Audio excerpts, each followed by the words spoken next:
مجيب كل سائل والصلاة والسلام على سيد الأنبياء والمرسلين وعلى آله وأصحابه وأزواجه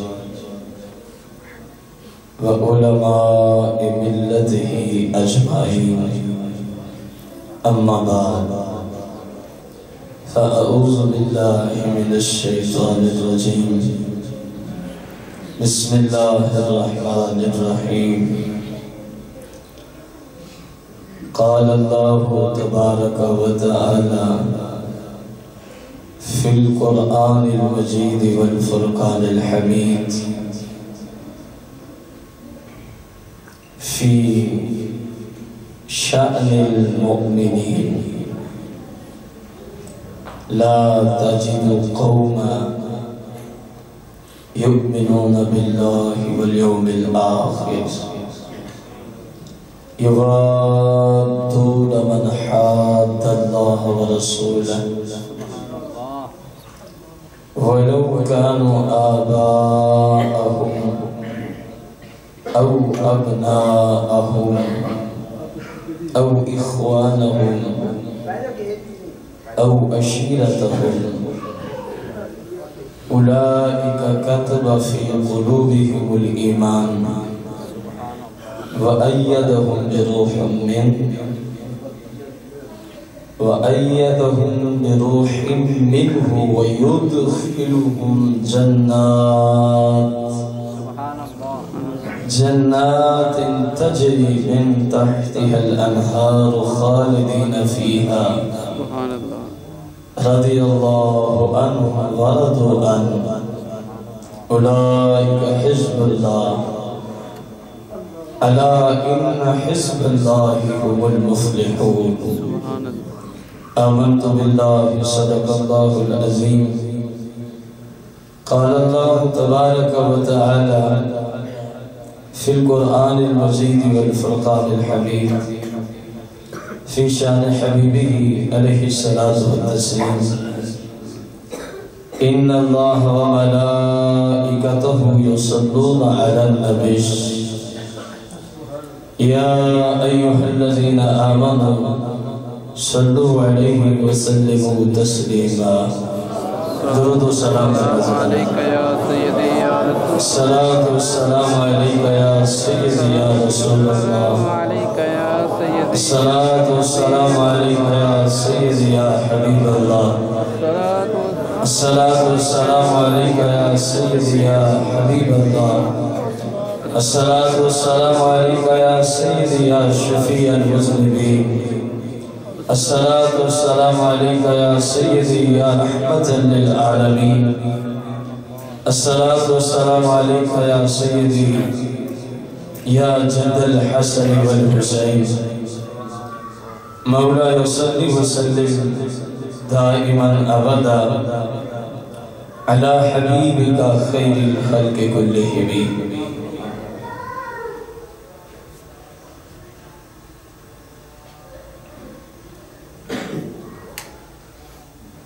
حمد و صلاة کے بعد سامعین محتشم بزرگوں دوستوں اور بھائیوں الحمدللہ علی احسانہ آج کا یہ عظیم دوسرا سالانہ مقام مصطفیٰ کریم صلی اللہ علیہ وسلم سیمینار جس میں آپ سب تشریف فرما ہیں مالک کائنات سے دعا گو کہ مالک مجھے حق کہنے آپ کو حق سننے اور پھر ہم سب کو اس حق پر عمل کرنے کی توفیق و ہمت عطا فرمائے سامعین محتشم قرآن مجید فرقان حمید سورہ المجادلہ آیت نمبر 22۔ اس آیت کریمہ میں سرور دو جہاں مالک کون و مقام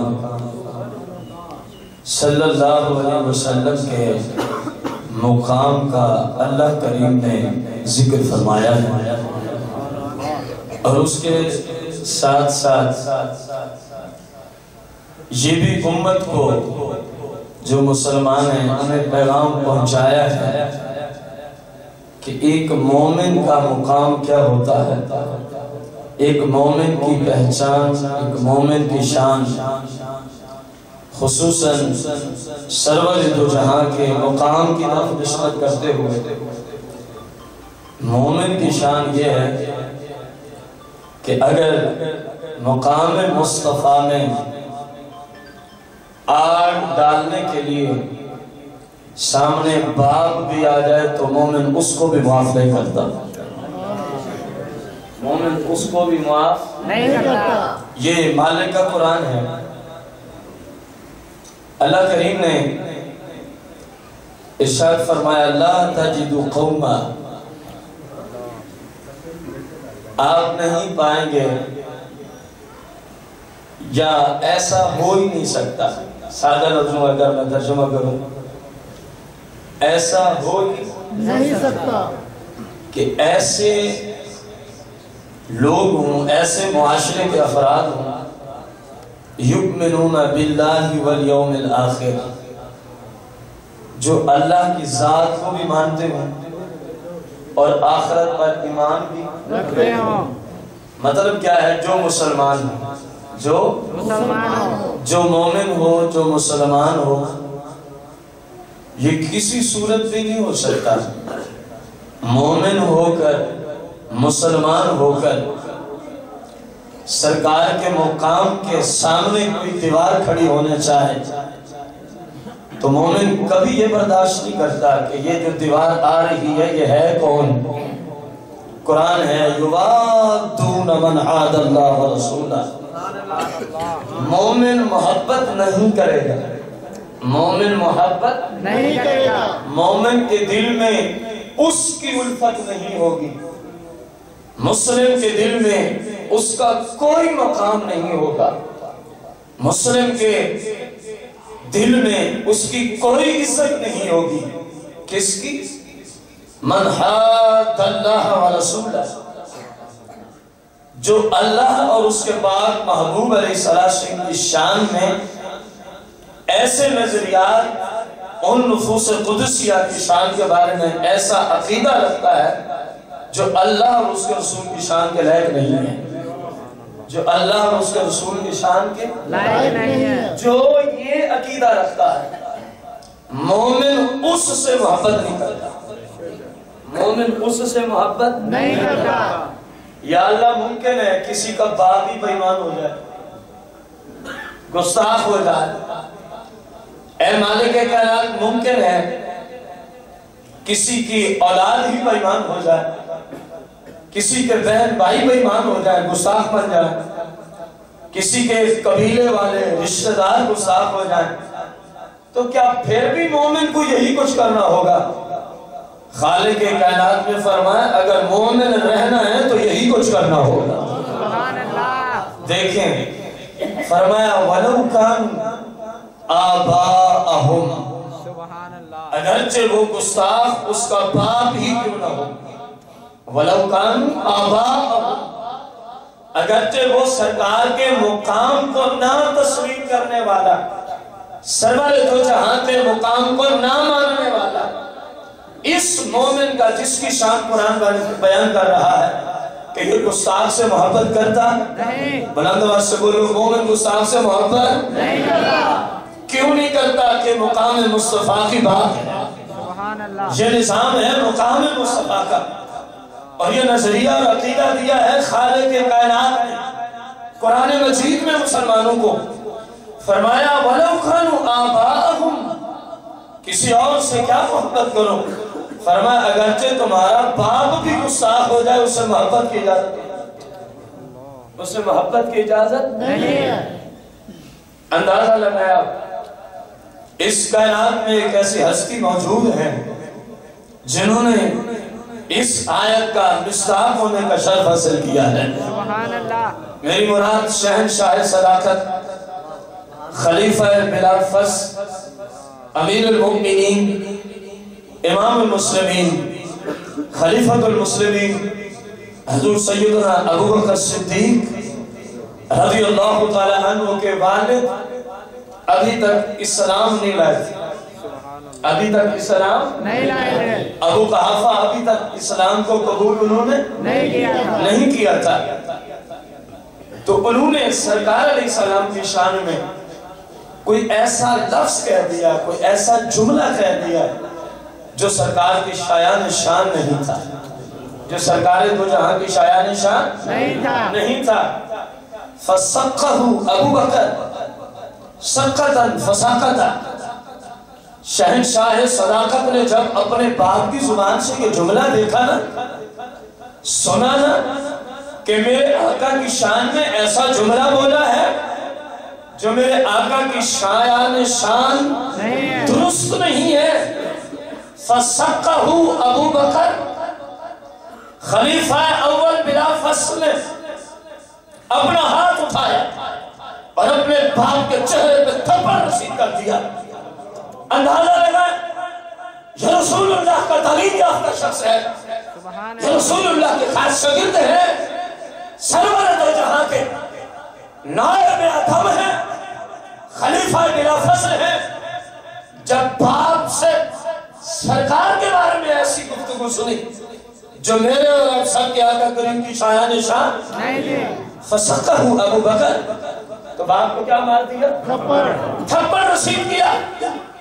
فَسُوْكِرَ ذَلِكَ لِلنَّبِيِّ صلی اللہ علیہ وسلم، تو یہی گفتگو سرکار دو جہاں کی بارگاہ میں عرض کی گئی، یا رسول اللہ ابو بکر نے آج اپنے باپ کو تھپڑ رسید کیا، آج اپنے باپ کو، یہ آپ کا شاگرد خاص ہے، آپ کا تعلیم یافتہ ہے، آپ تو والدین کے حقوق پہ بڑا زور دیتے ہیں، حتیٰ کہ اتنے تک سرور دو جہاں تشریف فرما ہے، صحابہ کرام بیٹھے ہوئے ہیں، ایک بوڑھی خاتون چلتی ہوئی آتی ہے، میرے آقا کریم کھڑے ہو جاتے ہیں، چادر مبارک بچھا دیتے ہیں اور اس آئی ہوئی خاتون کو فرماتے ہیں ادھر تشریف رکھیں۔ آپ ان کے استقبال کے لیے کھڑے ہوئے، چادر مبارک بچھا دی۔ جب وہ چلی غلاموں نے پوچھا یا رسول اللہ یہ خوشبخت عورت کون تھی جس کا آپ نے اتنا مقام اتنی عزت عطا فرمائی؟ فرمایا یہ سعدیہ حلیمہ تھی جن کا میں نے دودھ لیا تھا۔ یا رسول اللہ آپ تو رضائی ماں کو اتنا رتبہ دے رہے ہیں اور یہ اپنے حقیقی باپ کو تھپڑ رسید کر رہے ہیں۔ سرور دو جہاں نے ابو بکر سے پوچھا ابو بکر یہ لوگ کیا کہہ رہے ہیں؟ عرض کی یا رسول اللہ میں نے یہ تھپڑ اپنے باپ کو مارا ہے، میں نے یہ تھپڑ اپنے باپ کو مارا ہے، لیکن یا رسول اللہ وجہ بھی تو کوئی پوچھے نا مجھ سے کہ میں نے مارا کیوں ہے؟ آپ کی شان کی بات تھی، آپ کے رتبے اور مقام کی بات تھی، میرے باپ نے آپ کی شان میں گستاخی کی تھی۔ یا رسول اللہ مجھ سے برداشت نہیں ہوتا کہ کوئی آپ کی شان میں گستاخی کرے اور میں چپ بیٹھا رہوں، جملے سننے کے قابل ہے۔ قال واللہ، عرض کی یا رسول اللہ مجھے اللہ کی قسم ہے، مجھے اللہ کی قسم ہے، لو کان السیف قریبا، کاش کہ اس وقت میرے ہاتھ میں تلوار ہوتی، لوگ تو میرے تھپڑ کو برداشت نہیں کر رہے، لو کان السیف قریبا، کاش کہ اس وقت میرے پاس کیا ہوتی؟ دعا سے ترجمہ کریں، کاش کہ اس وقت میرے پاس تلوار ہوتی، لَدْرَبْتُهُ، یا رسول اللہ میں اپنے باپ کی گردن کو جدا کر دیتا کہ میرے باپ کی قسمت اچھی ہے کہ میرے پاس تلوار نہیں تھی۔ یا رسول اللہ سب کچھ برداشت ہے، آپ کے مقام میں جو جملہ بولے گا اس کی زبان کا ہے۔ نعرہ تکبیر، نعرہ رسالت، سیدی مرشدی، سیدی مرشدی۔ بس یہ سرکار کی بارگاہ میں معاملہ چل رہا تھا تو ادھر سے مالک کی کائنات نے جناب جبریل امین کو بھیج دیا. جبریل یہ قرآن کی آیت محبوب کی بارگاہ میں لے جا. لا تجد قوما يؤمنون بالله واليوم الآخر يوادون من حاد الله ورسوله ولو كانوا آباءهم. اے محبوب آپ کا رب فرما رہا ہے جو بھی مومن ہوگا وہ آپ کے مقام پر اگرچہ اس کا باپ بھی سامنے آ جائے اے محبوب مومن اس کو کبھی برداشت نہیں کرے گا. آپ کے ابو بکر نے جو کچھ کیا آپ کے رب کو یہی پسند ہے. آپ کے رب کو یہی پسند ہے. آپ اندازہ لگائیں. چلو ابو بکر صدیق نے عشق میں آ کے کر دیا تھا. سرور دو جہاں نے اپنے غلام کی چلو حوصلہ افزائی کے لیے خاموشی اختیار کر لی تھی. اگر اللہ کو یہ کام اچھا نہ لگتا, اللہ کی جناب میں یہ نظریہ و عقیدہ درست نہ ہوتا تو جبریل جناب ابو بکر کی شان میں قرآن نہ لے کے آتا بلکہ الٹا مذمت ہوتی کہ محبوب ان کو فرمائیں کم از کم اپنے باپ کا ہی حل رکھ لیا کریں. اللہ نے بھی ابو بکر کے عقیدے کی تائید کی ہے. فرمایا باپ بھی سامنے آئے اور ایک طرف مقام مصطفیٰ قریب ہو تو جو ابو بکر نے اپنے باپ کو تھپڑ رسید کیا اللہ کا بھی یہی نظریہ اور عقیدہ ہے کہ ان لوگوں کو بتا دیجئے میرا رب بھی اسی بات میں خوش ہے. جب میرے محبوب کے مقام کی بات آ جائے سامنے باپ کھڑا ہو تو اس کی قدر. رب نے جو امت کو اسلام میں توحید پرستوں کو یہ عقیدہ عطا فرمایا ہے قرآن کو نازل فرما کے فرمایا کہ یہ جو ابو بکر کا نظریہ اور عقیدہ ہے تمہارے رب کی بارگاہ میں بڑا مقبول ہے. اگر مومن رہنا ہے تو ابو بکر جیسا عقیدہ بنا کے آنا.